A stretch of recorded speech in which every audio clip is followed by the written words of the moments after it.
Yo, welcome back to Footballology. I apologize if the video is a little laggy. I try to fix it, but it's a little laggy.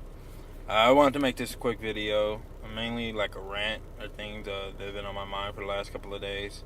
And I didn't get to make a video this weekend, so I really hope you guys just sit back and just listen to me if you really want to. So basically what this video is about, first thing that's really been on my mind was the fact that Joey Bosa hasn't signed his contract yet with the San Diego Chargers, and me and my friend had talked about it. And what we talked about was that Bosa basically has no reason not to sign his contract. I know they keep saying that there's some language in there or something, some things are not right, the numbers are not right, things like that, which personally I call BS on, because they fixed this in the new CBA. They had fixed it to the point where all the first, I think like all first rounders contracts are pretty much locked in stone for the most part, especially where you get drafted.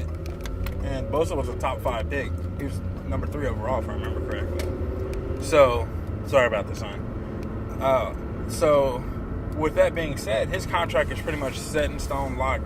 There's no negotiating needed to be happen. He should, basically sign the deal and get to playing football.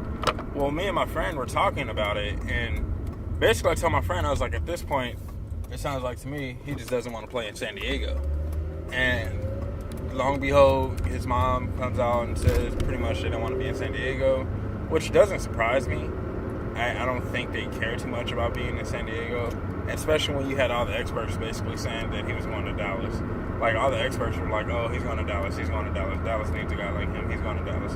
And so I feel like, in a way, they kind of got their heart set on going to Dallas. And so when San Diego called his name, I think a lot of people were sad. They were sad about it.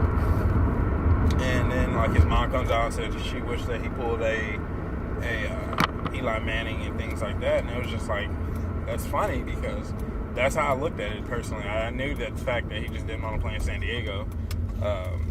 I can't blame him, but I can blame him at the same time, because realistically, San Diego isn't a good team to be on right now.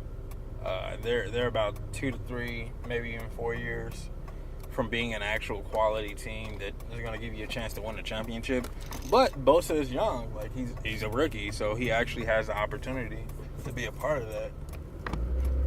So why not be a part of that? And it was just funny that it came up and all that good stuff. And I was just like, wow. Because there's no reason why he shouldn't have signed this deal already. None whatsoever.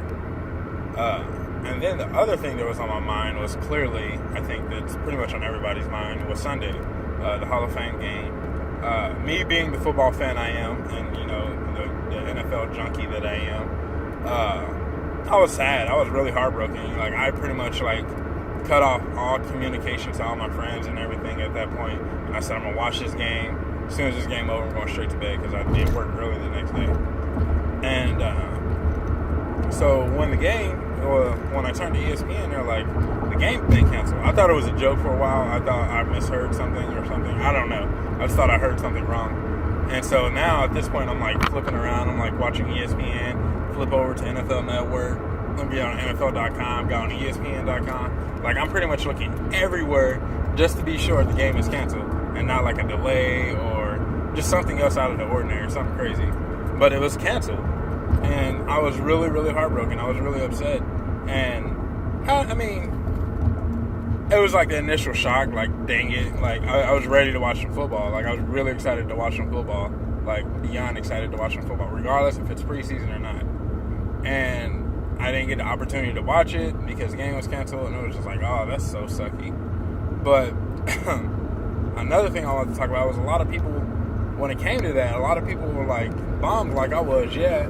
But then you had a lot of people that were dogging the NFL, and they're oh, you had a year to get this ready, and blah, blah, blah. Well, if you listen to the broadcast a lot of the time, a lot of the broadcasts, on ESPN stuff, they were talking about how, yes, it was a new field. It was a new field, and they needed to.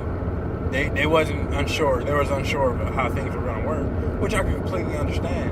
And I think now them knowing what they know and how the field is going to work with the paint and everything, it might get to the point where you shift the ceremony to somewhere else, and you can still have the capacity. Hopefully, you shift it to somewhere else that has the capacity to do that, and still be in Canton and all that good stuff, because that's, obviously that's where you want to have the game.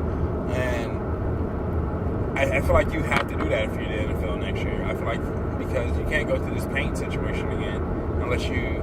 And me personally, I'm not sure how the field is set up. I've never been there, so I'm not sure how the stage and everything is set up. And if they can pre-paint the field to the point where they lay down everything and the field will be ready to go as soon as they peel everything off. I'm not sure exactly, but when I worked out at the stadium, at the Kansas City Chiefs Stadium, I did see that they completely removed everything, and we had laid down some padding or things for the concerts and things like that. So it was a completely different situation.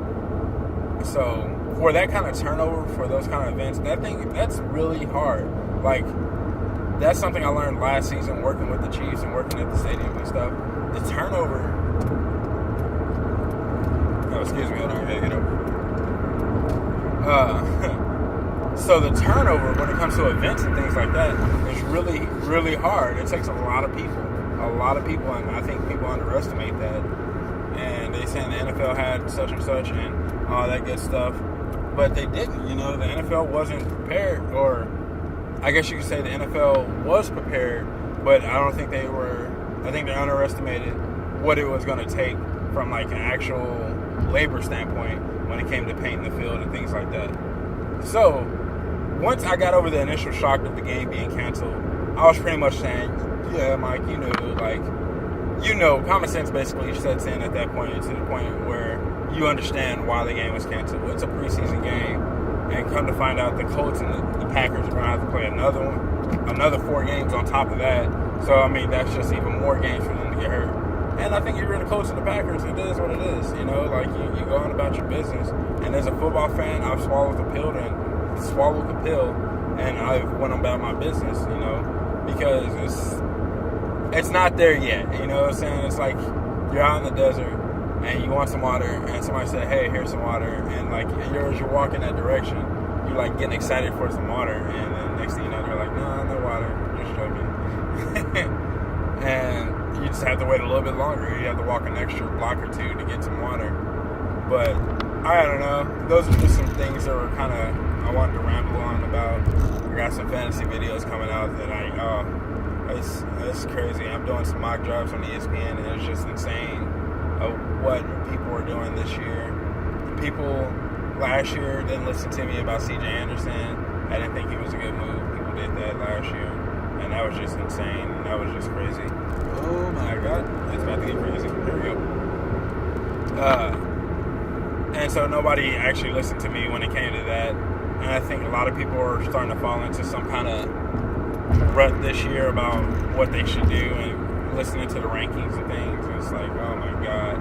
It's so insane what people are doing this year. But I think that's it. That's all I have for you footballologists today. I really hope you guys enjoyed this. I'm trying to drive home, and I'm sorry I didn't get to make very much eye contact with you guys. I usually like to make eye contact.